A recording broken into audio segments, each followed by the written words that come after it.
Hey guys, সবাই কেমন আছেন? আশা করি সবাই ভালো আছেন। তো আজকের ভিডিও ব্লগটা এই জন্য বানাইতেছি কারণ বছরের শুরুতে আমি একটা ভিডিও বানাইছিলাম যে অনেকটাই দুর্দান্ত। কারণ আজকে ভিডিওটা দেখে অনেকে হয়তো চোখ কপালে উঠে যাব।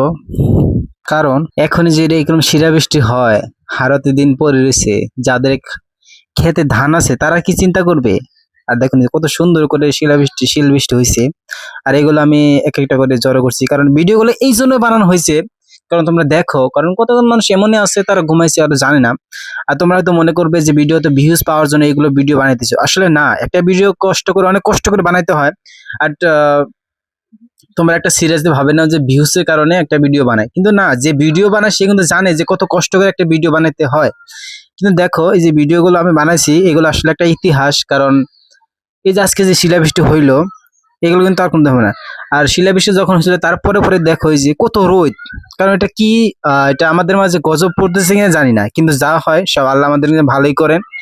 এবং শিলাবৃষ্টি হওয়ার পরে থেকেই দেখো বাইরে এত রোদ, জানি না কি হবে। আর যখন শিলাবৃষ্টি হওয়ার পরে পরে দেখো বাইরের দৃশ্যটা কত সুন্দর, অনেকটাই ভালো লাগছে। কেবলটা এখানে শেষ করতে, সবাই ভালো থাকবেন, সুস্থ থাকবেন, আল্লাহ হাফেজ।